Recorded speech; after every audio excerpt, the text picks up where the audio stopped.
Good morning class. আশা করি তোমরা সকলে খুব ভালো আছো। Welcome to right smart academy. আমি রয়েছি তোমাদের সাথে জিওগ্রাফির সুমন স্যার।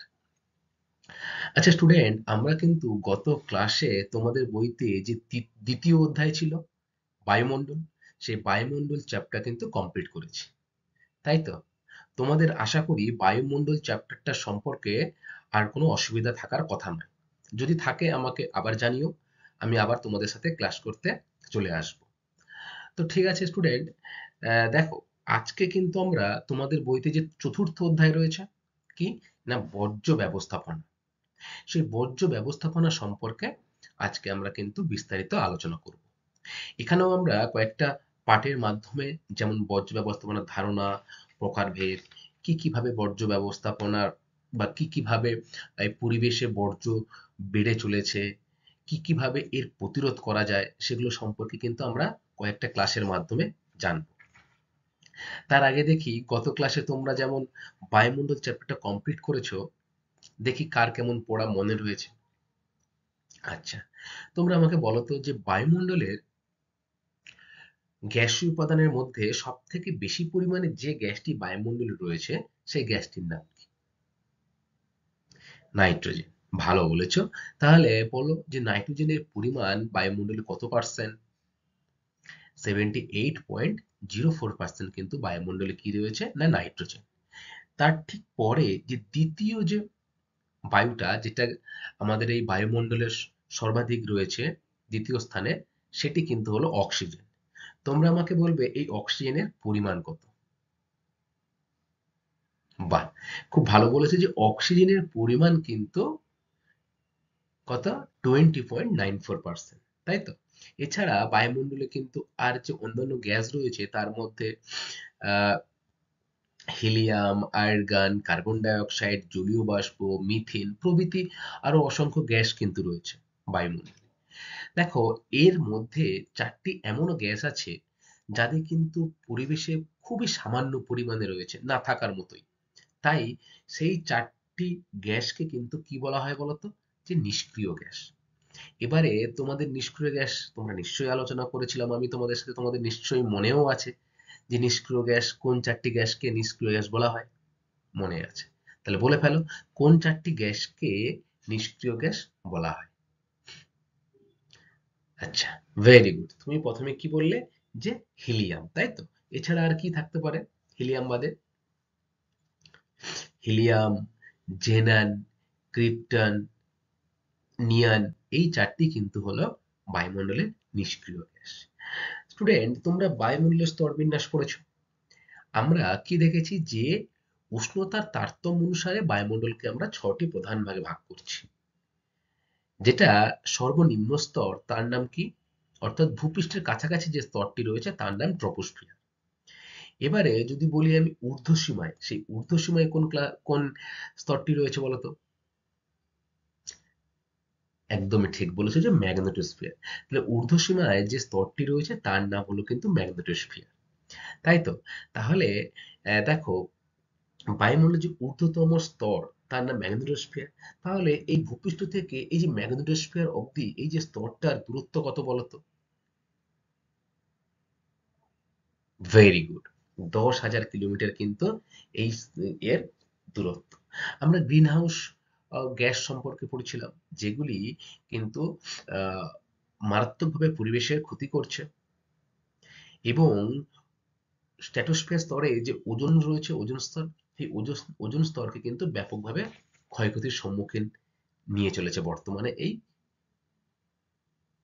গ্যাসগুলি। তাহলে তোমরা আমাকে বলো, এই যে গ্রিনহাউস গ্যাসগুলি, এই গ্রিনহাউস গ্যাসগুলি বা ওজোন ধ্বংসকারী গ্যাসগুলি কি কি?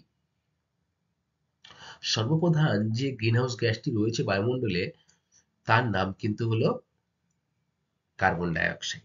এছাড়া মিথেন, আহ, আর কি, কার্বন মনোক্সাইড ইত্যাদি যে গ্যাসগুলি, সেগুলো কিন্তু বায়ুমণ্ডলে গ্রিন হাউস গ্যাস বাড়াচ্ছে, এবং এই যে গ্রিন হাউস গ্যাস, ওজোন স্তর কিন্তু দিনের পর দিন ক্ষয়ক্ষতি হচ্ছে, তাই তো? আচ্ছা স্টুডেন্ট, বলো তো, আমরা বায়ুমণ্ডল সম্পর্কে পড়েছিলাম যেহেতু, সেহেতু কিন্তু আমরা বায়ুর চাপ কোন যন্ত্রে মাপা হয় জেনেছিলাম, বলো, বায়ুর চাপ কোন যন্ত্রে মাপা হয়? একদমই ঠিক বলেছো, যে ব্যারোমিটার। যদি তোমাকে বলে যে বায়ুর আহ, চাপ মাপা হয় কোন এককে, যন্ত্র হলো ব্যারোমিটার। যদি বলে বায়ুর চাপ মাপা হয় কোন এককে, তখন তুমি কি বলবে? বলো। তখন তোমার উত্তর হবে বায়ু চাপ মাপা হয় কোন এককে? না, মিলিবার এককে। আচ্ছা, বায়ুর যে দিক, সেটি কিসে মাপা হয়? বাষ্পদাহের মাধ্যমে। Very good. আবার বায়ুর যে আর্দ্রতা, এই আর্দ্রতা বায়ুর কিসে মাপা হয়? হাইগ্রোমিটারে, তাই না? তাহলে তোমরা কিন্তু বায়ুর চাপ, আর্দ্রতা ইত্যাদি সম্পর্কে জেনেছিলে। এছাড়া বায়ুর চাপ বলয় সম্পর্কে জেনেছিলে। বলতো, আমাদের এই বায়ু প্রবাহে বা বায়ুর চাপ বলয়কে কয় ভাগে ভাগ করা যায়? 7 ভাগে ভাগ করা যায়। Very good. এছাড়া বিভিন্ন যে বায়ু প্রবাহ রয়েছে, তাকে কয় ভাগে ভাগ করা যায়? 4 ভাগে। খুব ভালো বলেছে। 4 ভাগটা কি জানো? মনে আছে? ঠিকই বলেছে, যে সাময়িক বায়ু, নিয়ত বায়ু, আকস্মিক বায়ু এবং স্থানীয় বায়ু। তোমরা নিশ্চয়ই আহ, সাময়িক বায়ু বা স্থানীয় বায়ু এগুলো সম্পর্কে বিস্তারিত জেনেছো। তোমরা কেউ আমাকে বলো তো, যে কোন বায়ুকে বাণিজ্য বায়ু বলা হয়? আয়ন বায়ুকে। Very good. আবার বিভিন্ন প্রকার যে স্থানীয় বায়ু রয়েছে, সেই স্থানীয় বায়ুর কয়েকটি নাম তোমরা বলো। চিনুক। Very good. তাহলে এই যে চিনুক, লু, বোরো, হারমাটাল, এছাড়া কি রয়েছে? সিরক্কো, এগুলো কিন্তু হলো সব স্থানীয় বায়ু। আচ্ছা, এই যে স্থানীয় বায়ু তোমরা বললে, এই স্থানীয় বায়ুগুলির মধ্যে কোনটাকে বলা হয় বলো তো তুষার ভক্ষ? Very good. তাহলে তোমরা মনে রাখবে যে তুষার ভক্ষক বলা হয় কিন্তু চিনুক বায়ুকে, তাই তো? আচ্ছা, এরপরে আমরা আর কি জেনেছিলাম? জেনেছিলাম যে অধঃক্ষেপণ সম্পর্কে, আর্দ্রতা ও অধঃক্ষেপণ সম্পর্কে, তাই তো? আর জেনেছিলাম জলবায়ু, পৃথিবীর যে প্রধান 10টি জলবায়ু অঞ্চল রয়েছে, সেই জলবায়ু অঞ্চল সম্পর্কে জেনেছিলাম। আচ্ছা, বৃষ্টিপাতের শ্রেণীবিভাগ তোমরা পড়েছিলে তো? বলতো কয় ভাগ ভাগ করা যায়? 3 ভাগে। Very good. কি কি? পরিচলন বৃষ্টিপাত, শৈলক্ষেপ এবং ঘূর্ণ বৃষ্টিপাত। তাই তো? এই 3 ভাগে ভাগ করেছিলাম আমরা। তাহলে তোমরা আমাকে বলো, এই যে পরিচলন বৃষ্টিপাত, এই পরিচলন বৃষ্টিপাতটা কোন জলবায়ু অঞ্চলে লক্ষ্য করা যায়? একদমই ঠিক বলেছে, যে নিরক্ষীয় জলবায়ু অঞ্চলে কিন্তু পরিচলন বৃষ্টিপাতটা লক্ষ্য করা যায়। তাহলে তোমরা আশা করি বুঝতে পেরেছো, তাই তো? বলতো কোন জলবায়ু অঞ্চলকে আহ, বলা হয় শীতকালীন বৃষ্টিপাত হয় যে কোন জলবায়ু অঞ্চলে? বলো। শীতকালীন বৃষ্টিপাত হয় কোন জলবায়ু অঞ্চলে? ভূমধ্যসাগরীয় জলবায়ু অঞ্চলে কিন্তু শীতকালে বৃষ্টিপাত হয়। তোমরা বৃষ্টির ছায়া অঞ্চল সম্পর্কে শুনেছিলে। বলতো ভারতের দুটি বৃষ্টির ছায়া অঞ্চলের উদাহরণ।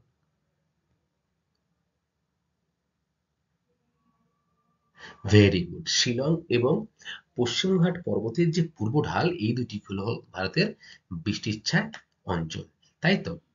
আচ্ছা, ঠিক আছে স্টুডেন্ট, গত ক্লাসের পড়া তোমাদের ভালোই মনে আছে।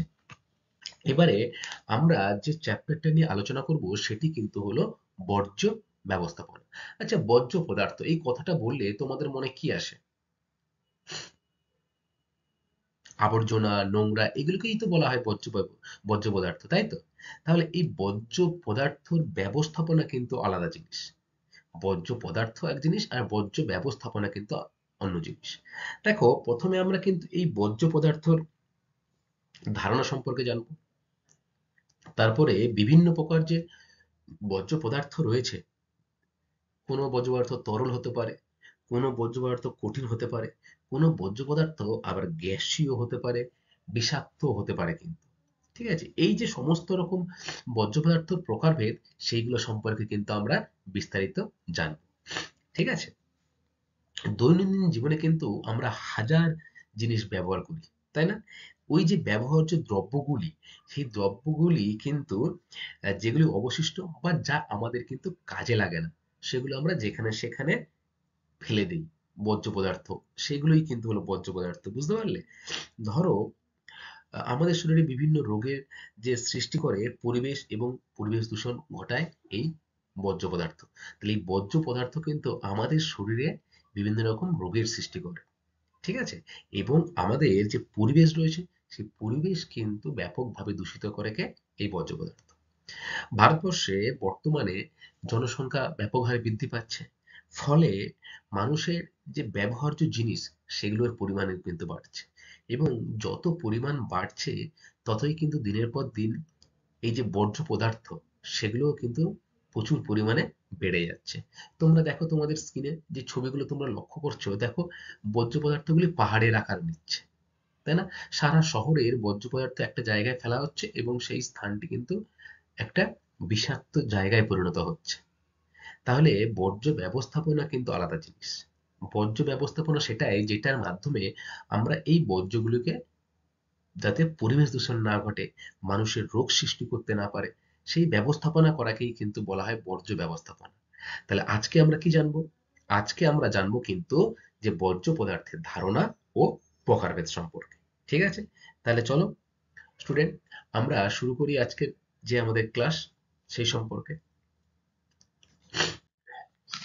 সরি, দেখো, প্রথমে রয়েছে বর্জ্য পদার্থের ধারণা। জঞ্জাল, ময়লা, ভ্যাট, গার্বেজ এই শব্দগুলির সঙ্গে আমরা কিন্তু সকলেই পরিচিত, তাই তো?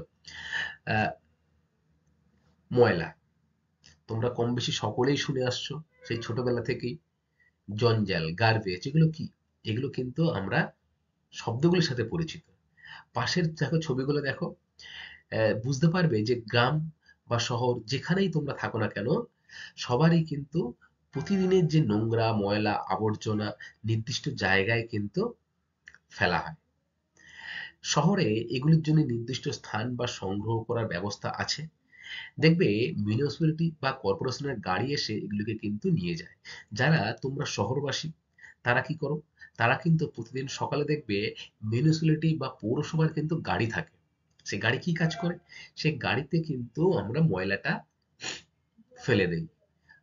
আমরা সারাদিনের যে ব্যবহার্য জিনিস ব্যবহার করে যেগুলো উচ্ছিষ্ট থাকে, সেগুলো বর্জ্য পদার্থ, সেইগুলো কিন্তু ফেলে দেই। ঠিক আছে? কোথায়? না, পৌরসভার গাড়িতে ফেলে দেই। পৌরসভা কিন্তু সেই গাড়ি করে একটা নির্দিষ্ট স্থানে যায়। সেখানে গিয়ে কি করে? না, এই বর্জ্য পদার্থ কিন্তু স্টোর করে। ঠিক আছে? একটা নির্দিষ্ট জায়গায় ফেলে। যেটা শহর থেকে কিছুটা দূরে, যেখানে জনবসতি নেই, সেই সব জায়গায় কিন্তু ময়লাগুলো ফেলা হয়। দেখো, এই যে আমাদের রান্নাঘরের অবশিষ্ট অংশ, অর্থাৎ দেখো, তোমার বাড়িতে কিন্তু প্রায় প্রতিদিনই সবজি কাটা বা বিভিন্ন শাকসবজির যে অংশবিশেষ সেগুলো ফেলা হয়, তাই তো? তাহলে সেগুলোও কিন্তু এক ধরনের বর্জ্য। তবে এগুলো কিন্তু আবার পরিবেশ দূষণ করে না। আবার নোংরা জল, বাড়ির ময়লা, এগুলো কিন্তু আবার একদিক দিয়ে কি করে? না, যেমন জল দূষণও ঘটায়, তেমনি মাটি দূষণও কিন্তু ব্যাপক হারে ঘটায়। আচ্ছা, এরপরে রয়েছে দেখো, শুধু বাড়ি নয়, রাস্তাঘাটে পড়ে থাকা জলের বোতল, বিভিন্ন প্যাকেট, প্লাস্টিক, কলকারখানার ধোঁয়া, নোংরা জল, ময়লা রং, হাসপাতালের ব্যান্ডেজ, সিরিঞ্জ, ওষুধের প্যাকেট, কৃষিকাজের বা কৃষি জমির ফলনের যে অবশিষ্ট অংশ, যে সার, কীটনাশক, ভারী যন্ত্রাংশ ও গাড়ি, ফেলে দেওয়া ইলেকট্রনিক্স দ্রব্য, যাকে কিন্তু বলা হয় ই-বর্জ্য। তাহলে তোমরা দেখছো যে অসংখ্য যে দৈনন্দিন জীবনে তোমরা যে কাজগুলি করছো, সেই কাজগুলি কিন্তু পরিবেশের কিন্তু ক্ষতি করে। যেমন এই যে বর্জ্য পদার্থগুলি তোমরা রাস্তাঘাটে ফেলছো বা বোতল জল খেয়ে বাইরে ফেলে দিচ্ছ, বিভিন্ন প্যাকেট, প্লাস্টিক, কলকারখানার ধোঁয়া, নোংরা ময়লা ইত্যাদি কিন্তু ব্যাপক হারে পরিবেশ দূষণ ঘটাচ্ছে। আর এগুলোই কিন্তু হলো কি? না, বর্জ্য পদার্থের ধারণা। অর্থাৎ বর্জ্য পদার্থ কোনগুলি সেগুলি কিন্তু তোমাদের আগে চিহ্নিত করতে হবে। বলতো হাসপাতালে যে বর্জ্য পদার্থ সেগুলি কি? ব্যান্ডেজ, সিরিঞ্জ, ওষুধের প্যাকেট, এই যে রক্তমাখা ব্যান্ডেজ, কারোর ট্রিটমেন্টে লেগেছে সেই ব্যান্ডেজ আমি ফেলে দিলাম, এগুলো কিন্তু সবই বর্জ্য পদার্থ। ঠিক আছে? আবার এই যে জমিতে সার কীটনাশক ব্যবহার করা, ভাঙা যন্ত্রাংশ, বিভিন্ন গাড়ির যে ভাঙা যন্ত্রাংশ ফেলে দেওয়া, এগুলো সবই বর্জ্য পদার্থ। এছাড়া ইলেকট্রনিক্স দ্রব্য, যাকে ই বর্জ্য বলা হয়, সবই কিন্তু বর্জ্য পদার্থ। এবারে তোমাদের মনে হতেই পারে যে ই বর্জ্যটা কি, তাই তো? দেখো, কম্পিউটার, টিভি, মোবাইল, এছাড়া আরো অনেক যে অত্যাধুনিক দ্রব্য যেগুলো ইন্টারনেটে চলে, সেই সব জিনিসগুলোকে কিন্তু বলা হয় কি বলতো, ই বর্জ্য পদার্থ। তাহলে তোমরা মনে রাখবে, যদি তোমাদের বলে যে দুটি ই বর্জ্য পদার্থের উদাহরণ দাও, তখন তোমরা কি বলবে? না, বলবে যে কম্পিউটার, টিভি, এছাড়া অন্যান্য ইলেকট্রনিক্স যে দ্রব্য রয়েছে, সেগুলো সবই কিন্তু হলো কি, না ই বর্জ্য পদার্থ। আচ্ছা, এবারে দেখো বর্জ্য পদার্থের কয়েকটি বৈশিষ্ট্য। বর্জ্য পদার্থের কয়েকটি বৈশিষ্ট্য। কি বৈশিষ্ট্য রয়েছে বর্জ্য পদার্থের? এক নম্বর রয়েছে, দেখো, বর্জ্য পদার্থ কঠিন, তরল, গ্যাসীয় অবস্থায় পরিবেশে আসে। অর্থাৎ বর্জ্য পদার্থ কিন্তু কোনো একটি নির্দিষ্ট রূপ থাকে না। কি থাকে?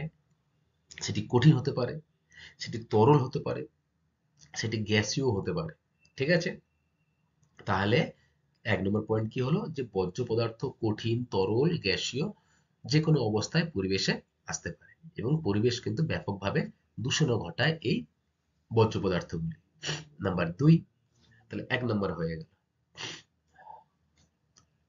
নাম্বার দুই, বর্জ্য পদার্থের মধ্যে গৃহস্থ বর্জ্য পদার্থ সব থেকে বেশি। দেখো, আমরা যে গৃহস্থ বর্জ্য সব থেকে তো বেশি হওয়াই উচিত, তাই না? এত জনসংখ্যার দেশ আমাদের এই ভারতবর্ষ, সেখানে কিন্তু প্রতিদিনই গৃহস্থলীতে এমন কিছু জিনিস ব্যবহার হয় যেগুলো অবশিষ্ট থেকে যায়। তো সেই অবশিষ্ট অংশগুলোই কিন্তু হলো গৃহস্থ বর্জ্য। রান্নার যে বিভিন্ন শাকসবজি থেকে শুরু করে আরো যে অন্য যন্ত্রপাতি থেকে শুরু করে প্লাস্টিক, পলিথিন সবই কিন্তু আমরা ফেলি, তাই না? এছাড়া আমরা যে বাথরুম ইউজ করি, মলমূত্র ত্যাগ করা, সেগুলো কিন্তু সবই গৃহস্থ বর্জ্যের মধ্যে পড়ছে। ৩ নাম্বার, গ্রামের থেকে শহরে বর্জ্য পদার্থের পরিমাণ অনেক বেশি। দেখো, স্বাভাবিক, কারণ গ্রাম বাংলায় কিন্তু জনসংখ্যা যথেষ্ট কম। অপরদিকে শহরের দিকে একটুখানি জায়গার মধ্যে অসংখ্য মানুষ বসবাস করে। ফলে কি হয়? ফলে বর্জ্যর যে সংখ্যা বা বর্জ্য পদার্থের যে পরিমাণ, সেই পরিমাণটা কিন্তু গ্রামের তুলনায় শহরে অনেকটাই বেশি থাকে। তাই আমরা শহরে গেলে দেখি না, রাস্তাঘাটে যেখানে সেখানে ময়লা পড়ে থাকে, আবর্জনা স্তূপ করা রয়েছে, তাই তো?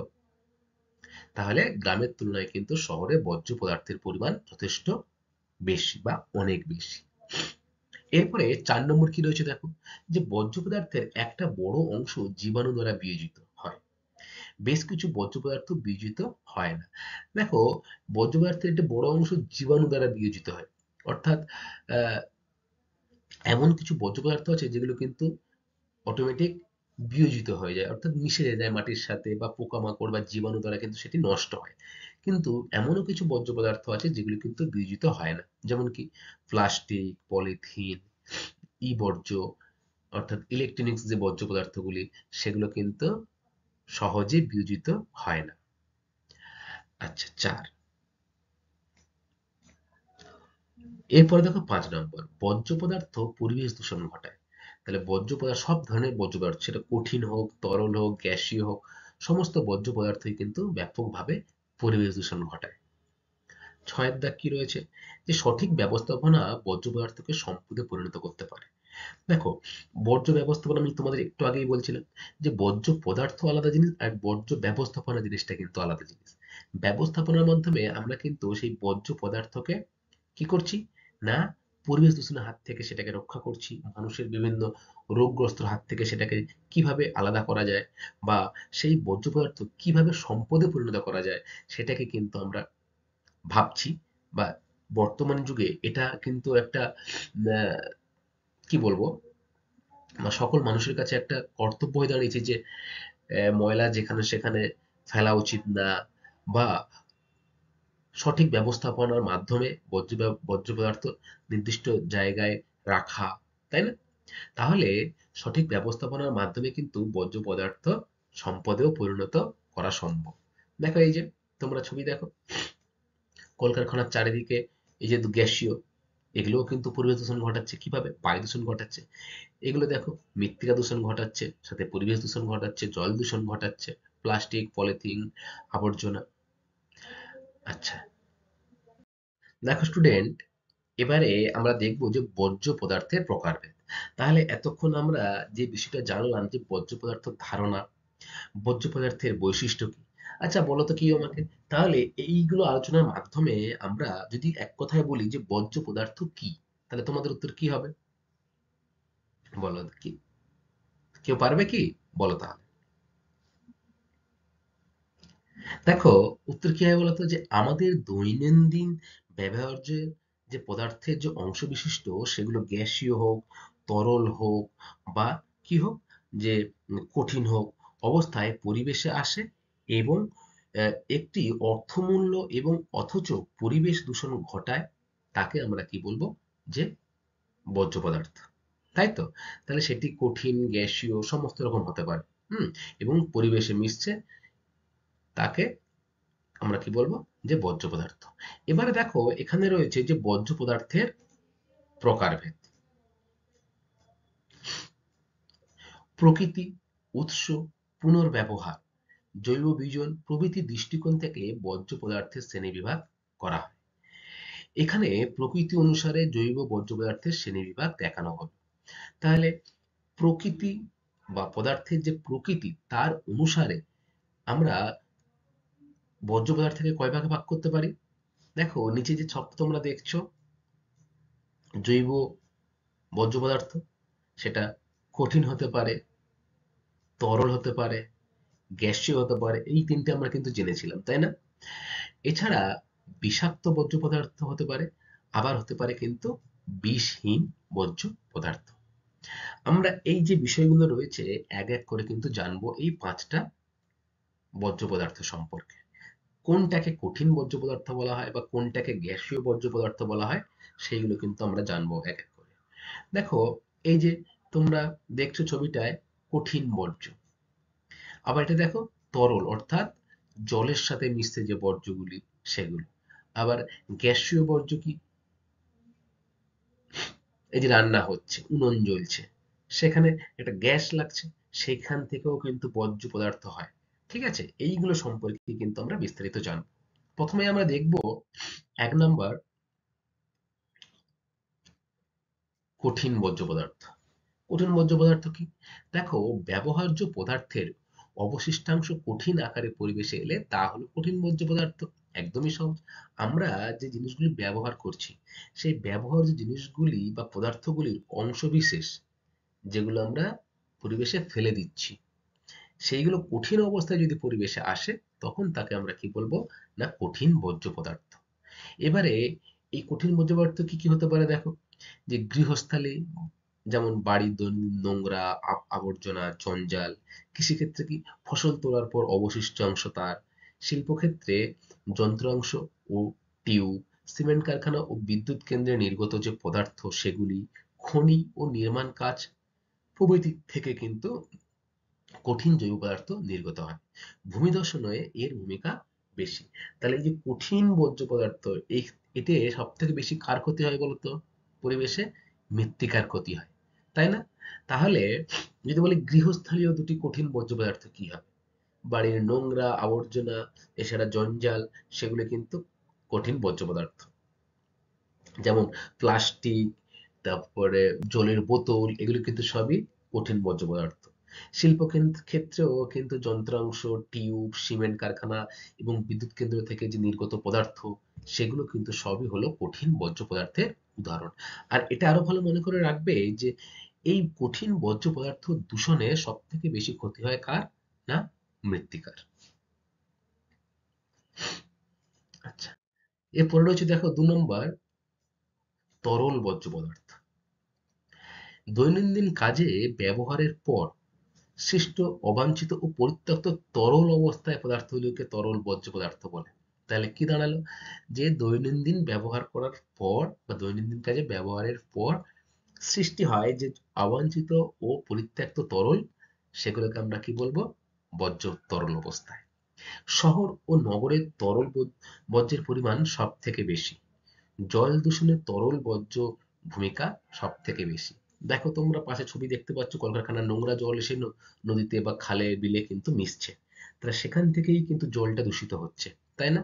এবং গ্রামাঞ্চলের তুলনায় কি শহরাঞ্চলে এক জায়গায় অনেক লোক বসবাস করে, তাহলে তাদের যে দৈনন্দিন যে মলমূত্র ত্যাগ ইত্যাদি বিভিন্ন স্থানে বা বিভিন্ন জলাশয়ে কিন্তু মিশে সেখানকার জলকে দূষিত করে তুলছে, তাই তো? তাহলে তোমরা জানলে যে তরল বর্জ্য পদার্থ কাকে বলে। উদাহরণ কি? দেখো, গৃহস্থলীয় রান্নাঘর ও বাথরুমের নোংরা জল, কারখানা থেকে নির্গত বিভিন্ন তরল, কি কি? সেই বিদ্যুৎ কেন্দ্র থেকে নির্গত জল হোক বা কলকারখানা থেকে নির্গত রাসায়নিক তরল বা রং, এগুলো কিন্তু সবই তরল বর্জ্য পদার্থের উদাহরণ। যানবাহন থেকে নির্গত ডিজেল, গ্রিস ইত্যাদি হলো তরল জৈব পদার্থ, যা জল দূষণকে কিন্তু সব থেকে বেশি প্রভাবিত করে। তাহলে কি হলো, যে তরল বর্জ্য পদার্থ কিন্তু এমন একটি জিনিস যেটি কি হয় না, পরিত্যক্ত তরল অবস্থায় পরিবেশে এসে মেশে এবং সব থেকে বেশি জল দূষণ ঘটায় কিন্তু এই তরল বর্জ্য পদার্থ। মনে থাকবে তাহলে তোমাদের? তাহলে আমরা কি কি জানলাম? জানলাম যে কঠিন বর্জ্য পদার্থ এবং তরল বর্জ্য পদার্থ সম্পর্কে, তাই তো? এরপরে আরো তিনটি বর্জ্য পদার্থ রয়েছে। দেখো পরেরটা।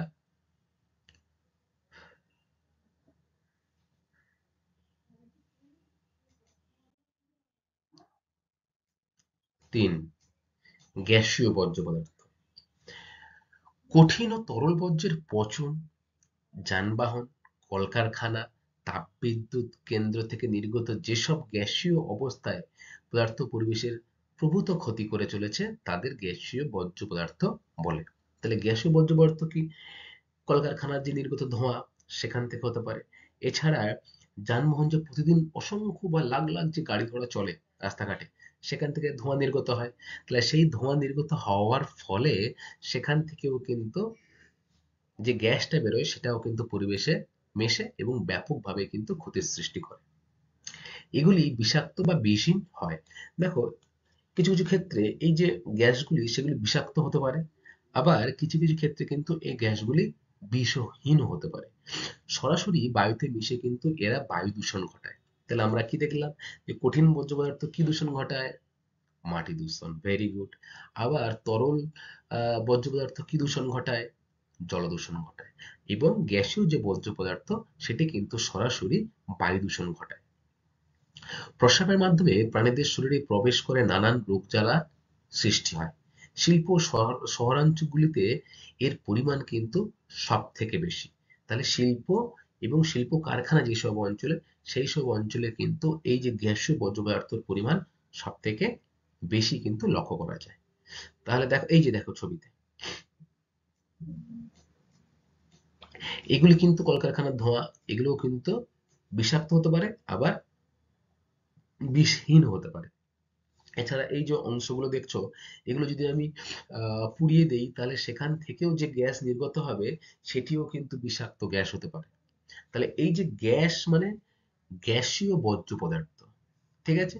অর্থাৎ আহ, এই যে পরিবেশে পড়ে থাকা বিভিন্ন রকম জিনিসপত্র বা অবাঞ্ছিত বা নোংরা জঞ্জাল যদি আমরা পুড়িয়ে দিই, সেখান থেকে পোড়ানোর ফলে যে গ্যাসটি নির্গত হবে সেটিও কিন্তু গ্যাসীয় বর্জ্য পদার্থ। মনে থাকবে তোমাদের? আচ্ছা, উদাহরণে চলে এসো। উদাহরণ কি? আবর্জনা স্তূপ থেকে মিথেন, অর্থাৎ আবর্জনা স্তূপ থেকে কিন্তু যে মিথেন গ্যাস বেরোয় সেটি কিন্তু ব্যাপক ক্ষতিকর পরিবেশের ক্ষেত্রে। অ্যামোনিয়া, গৃহস্থালীয় উনুন, এছাড়া মোটর গাড়ি, যানবাহন, কলকারখানা, তাপবিদ্যুৎ কেন্দ্রে যে চিমনি থেকে নির্গত যে বিভিন্ন ধোঁয়া, nitrous oxide, sulphur die oxide, এছাড়া carbon die oxide, carbon monoxide, বাতানুকূল যন্ত্র থেকে ক্লোরোফ্লুরো কার্বন, প্রাণীর যে মলমূত্র ত্যাগ থেকে নির্গত গ্যাস, রান্নার ধোঁয়া ইত্যাদি কিন্তু সবই হলো কি, না গ্যাসীয় বর্জ্য পদার্থের উদাহরণ। তাহলে তোমরা বুঝতে পারলে যে গ্যাসীয় বর্জ্য পদার্থ কি, যে পরিবেশে যেগুলো আবর্জনা থেকে যে গ্যাস নির্গত হয় সেটি কিন্তু মারাত্মক নাইট্রোজেন, নাইট্রাস অক্সাইড থেকে, সালফার ডাই অক্সাইড থেকে, বিভিন্ন কার্বন মনোক্সাইড প্রভৃতি কিন্তু হতে পারে। আচ্ছা তাহলে বলো তো, যে সিএফসি, সিএফসির পুরো কথা কি? Chlorofluoro carbon. তাহলে ক্লোরোফ্লোরো কার্বন কি থেকে নির্গত হয়? ফ্রিজ, এসি এগুলো থেকে নির্গত হয়, তাই না?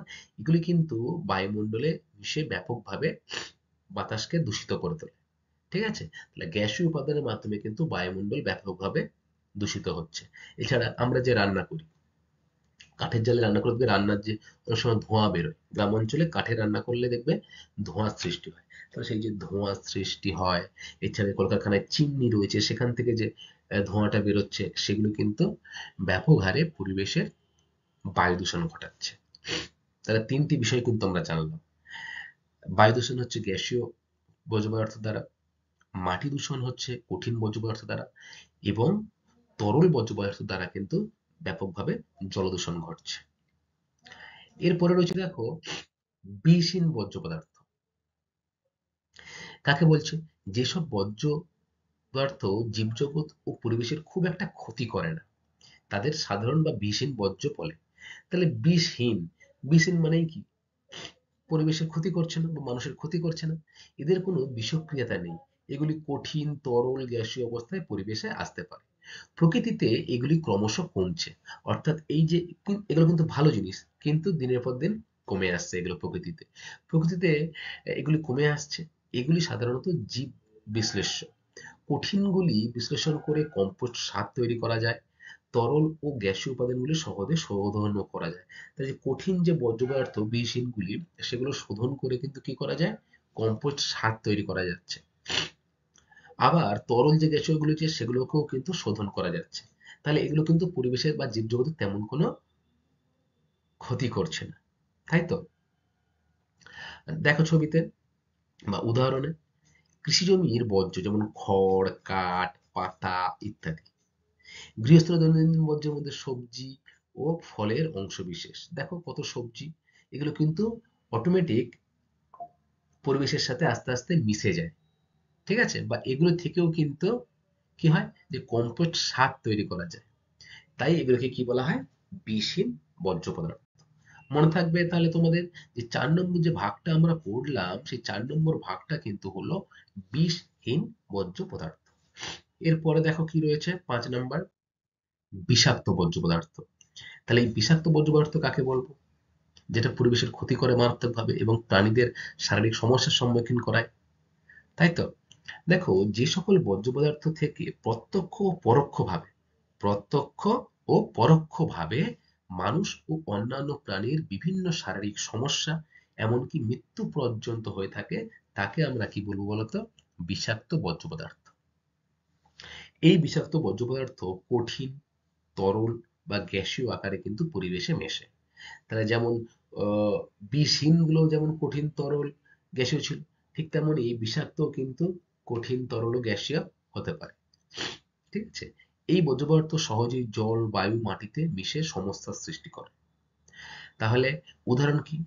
সীসা, পারদ, ক্যাডামিয়াম, আর্সেনিক, ডায়াসমিন, অ্যাজবেস্টার ইত্যাদি হলো কিন্তু বিষাক্ত বর্জ্য পদার্থ। এগুলিকে হাজারডাউস ওয়েস্ট নামেও কিন্তু পরিচিত। তাহলে যদি বলে হাজারডাউস ওয়েস্ট কি, তাহলে কি বলবে? যে সীসা, পারদ, ক্যাডামিয়াম, অর্থাৎ অর্থাৎ পরিবেশে যে বিষাক্ত বর্জ্য পদার্থগুলি রয়েছে, তাদের আমরা কি বলে থাকি? যে হাজারডাউস ওয়েস্ট, ঠিক আছে? আচ্ছা, এরপরে দেখো কি রয়েছে। আচ্ছা, জৈব ভঙ্গুর বর্জ্য এবং জৈব অভঙ্গুর বর্জ্য। ভঙ্গুর মানে কি? ভেঙে যায়। আর অভঙ্গুর মানে কি?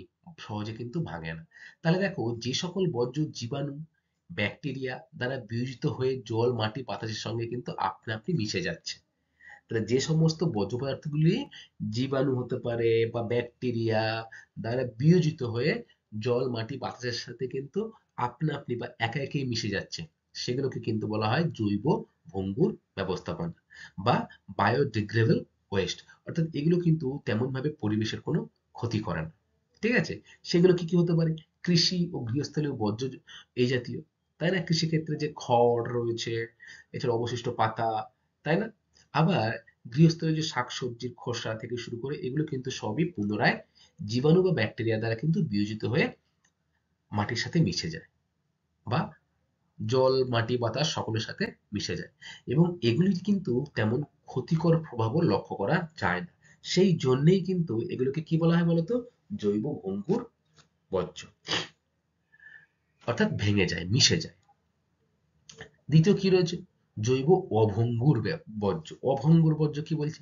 যে কিছু বর্জ্য আছে যেগুলি স্বাভাবিক প্রক্রিয়ায় বিয়োজিত হয় না বা বিয়োজিত হতে সুদীর্ঘ সময় লেগে যায়, সেগুলোকে আমরা কি বলবো? অভঙ্গুর বর্জ্য বা নন বায়োডিগ্রেডেবল ওয়েস্ট। সেগুলো কি?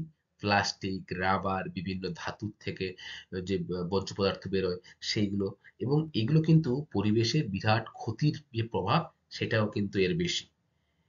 তাহলে আমরা কি দেখলাম? যে জৈব ভঙ্গুর বর্জ্য, যেটি পরিবেশের ক্ষতি করে না।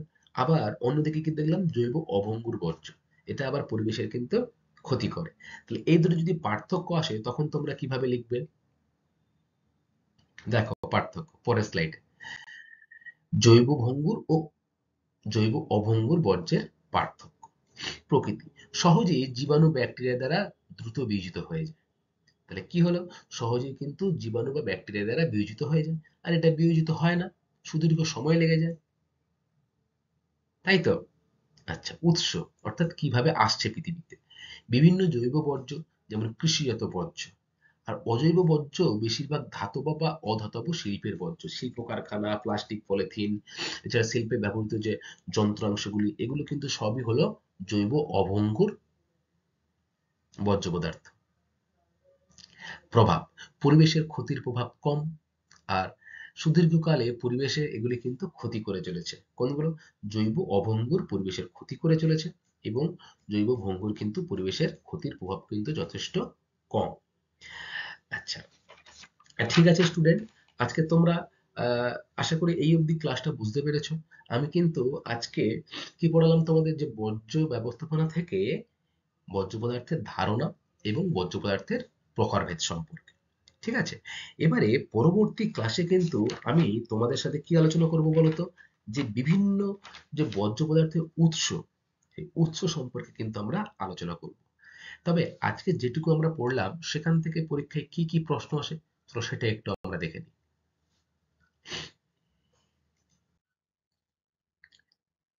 দেখো 1 নম্বর, দুটি ই বর্জ্যের উদাহরণ দাও। কি হবে? বলো, ই বর্জ্য পদার্থের উদাহরণ। Very good. কম্পিউটার, তারপরে কি? টেলিভিশন। দেখো, যেগুলি ইলেকট্রনিক দ্রব্য হয় না, সেগুলোকে কিন্তু অ্যাকচুয়ালি বলা হয় ই বর্জ্য পদার্থ। এগুলো কিন্তু পরিবেশের সাথে সহজে মিশে যায় না, এবং পরিবেশ কিন্তু ব্যাপকভাবে ক্ষতির সৃষ্টি করে এই ই বর্জ্য পদার্থগুলি। পরের কোশ্চেন দেখো, প্রকৃতির উৎস ও পুনর্ব্যবহার অনুসারে বর্জ্য পদার্থ কয় প্রকার ও কি কি? মূলত আমরা কি দেখলাম? 5 প্রকার, তাই তো? কি কি? Very good. কঠিন, তরল, গ্যাসীয়, বিষাক্ত, আর বিষহীন বর্জ্য পদার্থ, তাই তো? তাহলে এই পরিবেশে এই 5 রকম কিন্তু রয়েছে কি না বর্জ্য পদার্থ। কঠিন বর্জ্য পদার্থের উদাহরণ দাও। কঠিন বর্জ্য পদার্থ কি? দেখো, গৃহস্থালীয় হতে পারে, সেটা কলকারখানা, বিভিন্ন যন্ত্রাংশ হতে পারে। এগুলো কিন্তু সবই হলো কঠিন, অর্থাৎ যেগুলি সহজে পরিবেশের সাথে মিশে যায় না, মাটি দূষণ করে। প্লাস্টিক, যেমন বোতল, বিভিন্ন লোহার যন্ত্রাংশ, এগুলো কিন্তু মাটিকে নষ্ট করে দেয়। 4 নম্বর, তরল বর্জ্য পদার্থের উদাহরণ দাও। বাথরুমের নোংরা জল তরল বর্জ্য পদার্থের উদাহরণ। আর কি? কলকারখানায় যে জলগুলো এসে সরাসরি নদীতে মিশছে, সেগুলো কিন্তু তরল বর্জ্য পদার্থের উদাহরণ। এগুলো কিন্তু সরাসরি নদীর জলকে দূষিত করে তুলছে। আচ্ছা, 5, আবর্জনা স্তূপ থেকে মিথেন কি ধরনের বর্জ্য পদার্থ? দেখো, আবর্জনা স্তূপ থেকে মিথেন কিন্তু একটি গ্যাস। তাহলে এটি কি হবে? না, গ্যাসীয় বর্জ্য পদার্থের উদাহরণ, তাই তো? তাহলে আবর্জনা স্তূপ থেকে মিথেন হলো গ্যাসীয় বর্জ্য পদার্থের উদাহরণ। 6 ধাপ, দুটি বিষহীন বর্জ্য পদার্থের উদাহরণ দাও। বিষহীন, দেখো, এই যে কৃষিক্ষেত্রে বিভিন্ন ফসল তুলে নেওয়ার পরে সেই পাতা বা ধান কাটার পর যে খড়, সেগুলো কিন্তু সবই বিষহীন। ঠিক আছে? এগুলো কিন্তু আবার কম্পোস্ট সারের কাজ করে। মনে থাকবে তোমাদের? আচ্ছা, এছাড়া কি? গৃহস্থালীয় যে শাকসবজি আমরা প্রতিদিন খাচ্ছি, সেগুলোর যে বর্জ্য পদার্থগুলো ফেলছি, সেগুলোও কিন্তু পরিবেশের সাথে মিশে যায় সহজেই। সেই জন্য এগুলোকে বলা হয় বিষহীন বর্জ্য পদার্থ। 7 দাগ, জৈব ভঙ্গুর বর্জ্য ও জৈব অভঙ্গুর বর্জ্য কাকে বলে? এক্ষুনি পড়লে তোমরা, বলো তো। জৈব ভঙ্গুর আর এটা পার্থক্য কি হবে? বলো।